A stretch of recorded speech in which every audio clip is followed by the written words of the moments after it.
I think it is rather alarming and concerning that just a few days ago now, we know that we have more carbon dioxide in our atmosphere than at any point in human history, and we've more than doubled that since the dawn of the industrial era, and we are right on the verge of the tipping point of realizing a climate temperature increase of over 3 degrees, and if we fail to gain any sort of progress on that, and we're moving in the wrong direction within the next couple of years, frankly, and have reduced our emissions substantially by 2030, there will be no turning back.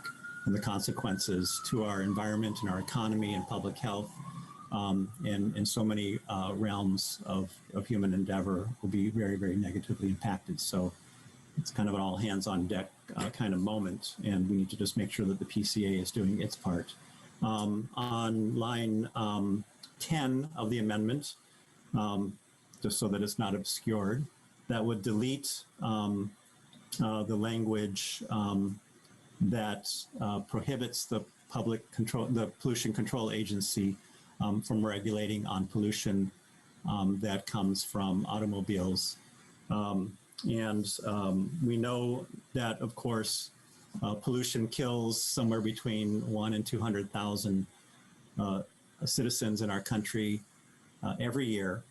And the Pollution Control Agency and the Minnesota Department of Health believe that between 5 and 10% of our residents who die in a year do so all or in part because of pollution that comes from ground level ozone and particulate matter, most of that, which of course comes from cars. And so the idea that the Pollution Control Agency, which is tasked with minimizing that consequence on human health and our environment, not have the authority to regulate on this area, is nothing short of ridiculous.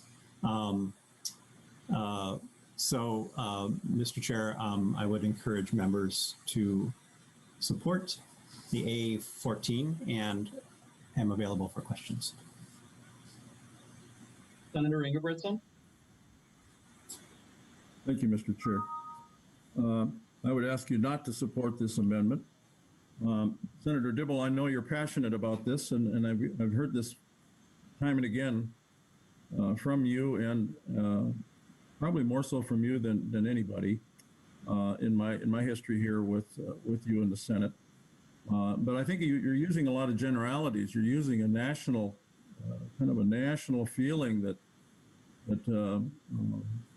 global warming, whatever you call it, and I know the globe is warming. I agree that it is. It's very insignificant, however, according to some reports that I read.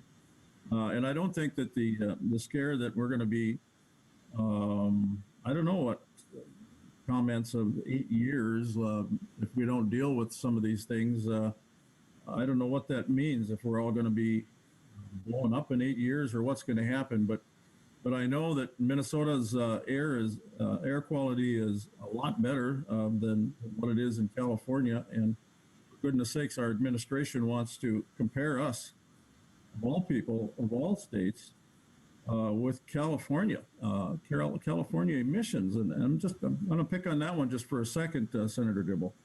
They have over 40 million cars in California, and they also have a huge swale coming off the ocean, as you know, where it sits. The air sits for a lot of times during the year, and so there's really no comparison to a state of Minnesota where we have 4 million cars. I believe that's the number, 4 million. So I'm not too worried about our environment when it comes to air pollution out here in Minnesota. I mean, that's what you're doing here, is we're dealing with a Minnesota piece of legislation here, and again, are we going to be the only standalone state in the Midwest that deals with this? I think it's a bigger issue. If it's a bigger issue, I think the Nationals will be coming down with something, and I understand they are.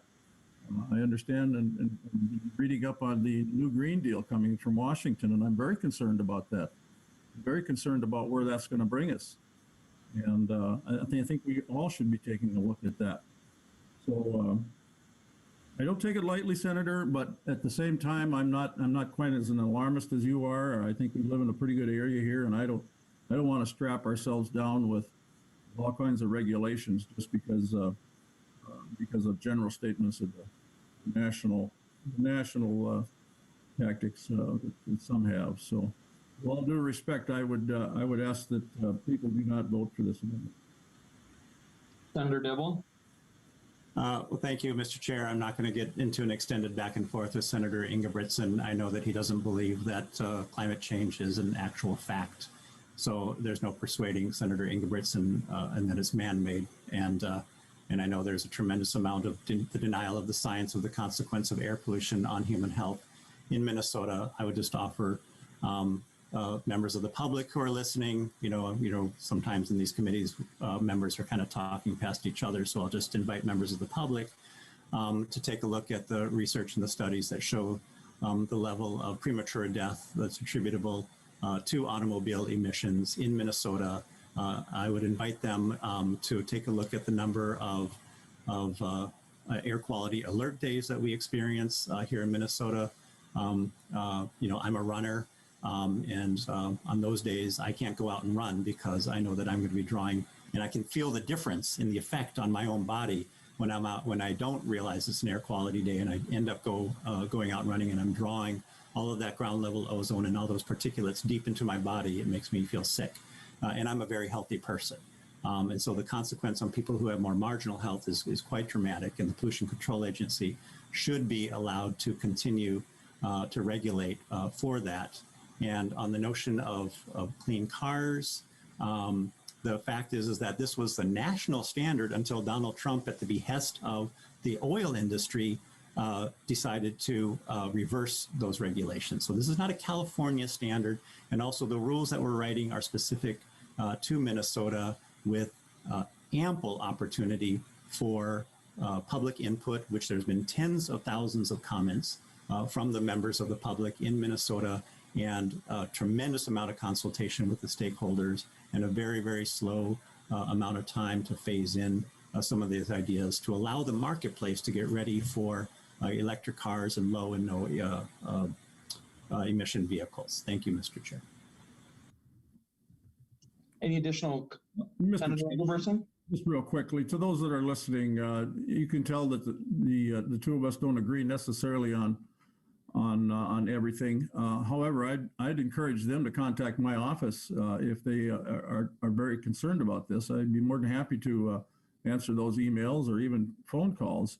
But I would encourage them to look at all the research, not just the research that we want to look at, and look at both sides of it before you make any calls or any emails. And I can, in fact, I just sent out, I guess I didn't send it to the minority, but to my members, the new report coming out from the administration in Washington, D.C., that is really actively going after the Green New Deal. And I don't think people really understand just what that's going to cost and how much we're going to be able to pay for that. So with that, again, I respectfully would ask people to vote against this amendment.